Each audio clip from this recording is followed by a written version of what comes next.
Namaste, welcome to Geeta's Kitchen. Today we will see a lunch combo.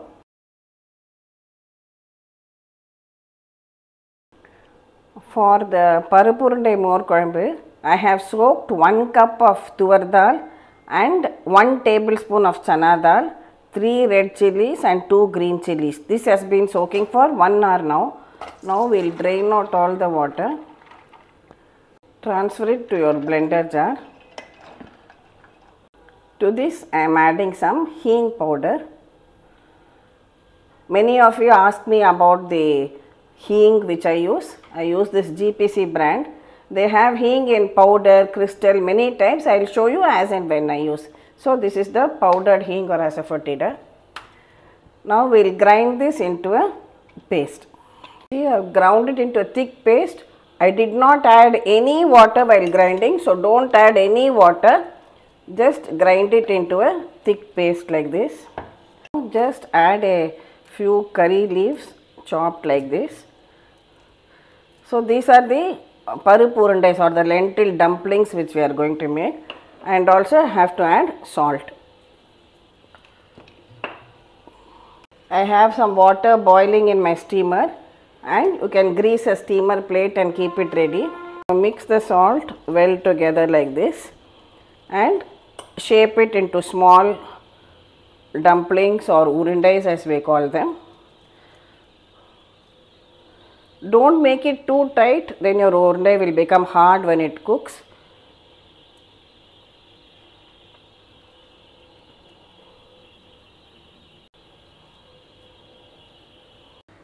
Place these urundais to steam for about 10 minutes on a medium flame.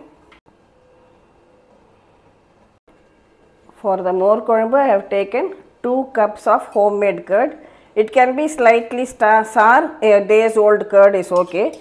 Now we can beat it well. Now we can keep this aside. Next we have to grind a masala for this kuzhambu, that is the gravy.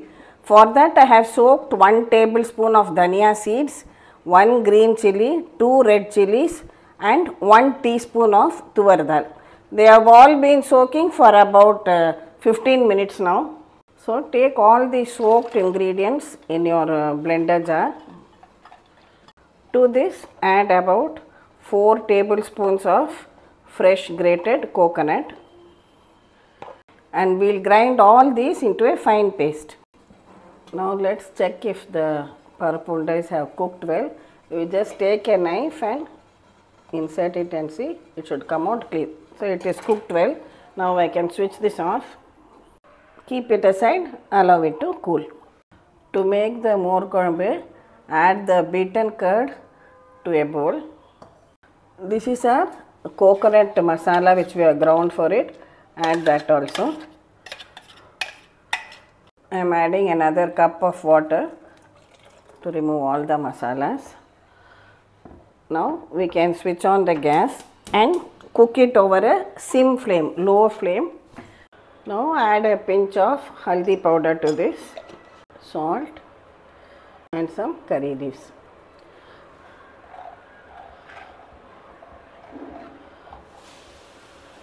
Now gently add these Paruppu Urundais into the Morkuzhambu and allow it to come to a boil. It need not boil too much, just till it starts frothing up. See, when it starts frothing up like this, we can switch it off. Don't allow it to boil too much. This is enough. We'll switch it off. Now we have to do the tempering. For Morkuzhambu, it is always a good idea to use coconut oil. So here I have heated 1 tablespoon of coconut oil. Add a spoon of mustard seeds, some jeera, 1 dry red chilli,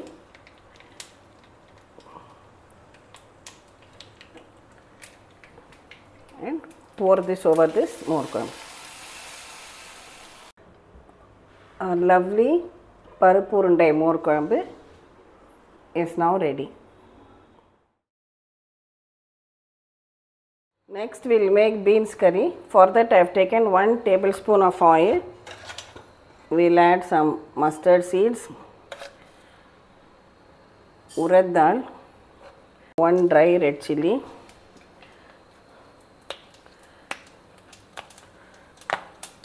a little bit of hing,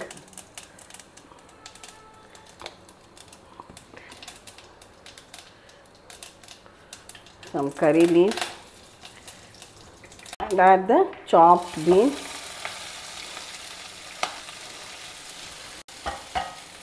a small pinch of turmeric powder and salt to taste. Just add 1/4 cup of water and allow it to cook till the beans are done and all the water is absorbed. Meanwhile, I have chopped some carrot and raw mango for a salad. So this is a definite salad in summers, as uncle is very fond of it. Adding some salt, mix it well together. Now heat a spoon of oil and add some mustard seeds. Now pour this on top of your salad. That's it, our simple carrot manga summer salad is ready. See, our beans is well cooked and all the water has also been absorbed. Finally, just add some fresh grated coconut to it and your beans curry is ready. Next, we will make rasam. For that, I have taken 1 tablespoon of coriander seeds, that is dhania, 1 tablespoon of tur dal, 1 teaspoon pepper, 1 teaspoon jeera and 1 dry red chilli. We will dry roast all these together. When the dal is also well roasted, switch it off, allow it to cool to room temperature, then make it into a powder in your blender jar. For the rasam, I have soaked 1 small amla size piece of tamarind. Now we will just squeeze it out and extract the juice. Here I have chopped 1 ripe red tomato, added a little bit of salt and just will mash it with our fingers like this. This you can do ahead of time. Chop 1 tomato, add some salt and keep it aside. By the time you are ready to make rasam, this would have softened and you can easily just mash it with your fingers like this. Add it to the rasam. We can top it up with water. This is the water in which the dal was soaked for the Paruppu Urundai. So I am not going to waste that water too. We'll add it to the rasam. I mentioned earlier about the different types of hing available. Many of you have seen me using this earlier too. So this is hing cubes. It gives an awesome flavor. Rasam flavor is basically from the hing. So I am just adding 1 cube of this for rasam. Now we will place it on the stove and cook it over a low to medium flame. Meanwhile, I had cooked the rice and dal in my pressure cooker.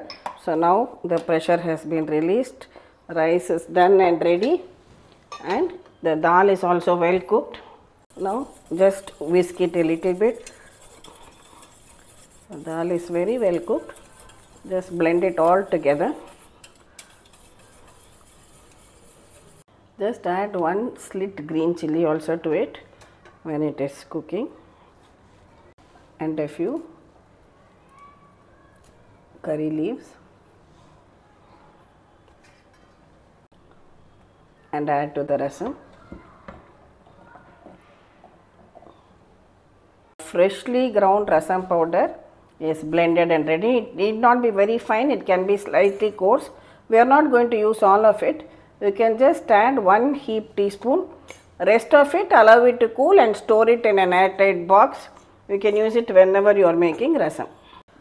The remaining cooked dal will be used as Kalathu Paruppu. That is the plain cooked dal which we mixed with steaming hot rice and ghee and eaten. Add some salt to the dal. Addition of some hing powder enhances the flavor of the dal. So this is also ready. It's boiling. I am topping it up with 1 more glass of water. See, when the rasam comes frothing up like this, we can switch it off. Don't allow it to boil too much.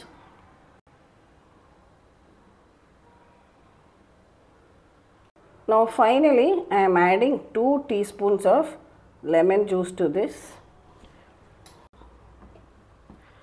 Give it a good mix. And as always, for tempering rasam, we use ghee. Heat a teaspoon of ghee, add some mustard seeds, jeera and dry red chilli.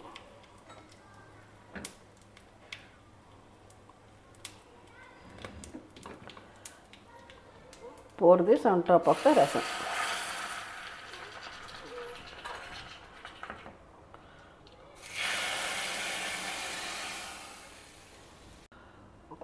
So your lovely, tasty, steaming hot rasam is ready. To complete our Sunday special lunch, I am just frying some ragi appalam. I will give you the link for this in the description box.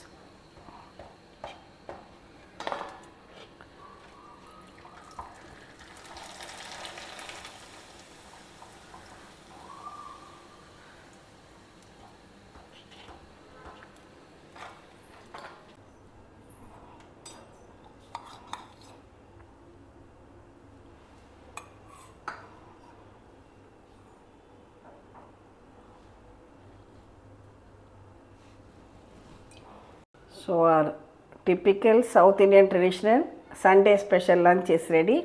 I have here Kalathu Paruppu, that is the plain dal, carrot and raw mango salad, beans curry, plain rice, Paruppu Urundai Morkuzhambu and tomato rasam. Also some ragi appalam I have fried. Thank you for watching this video.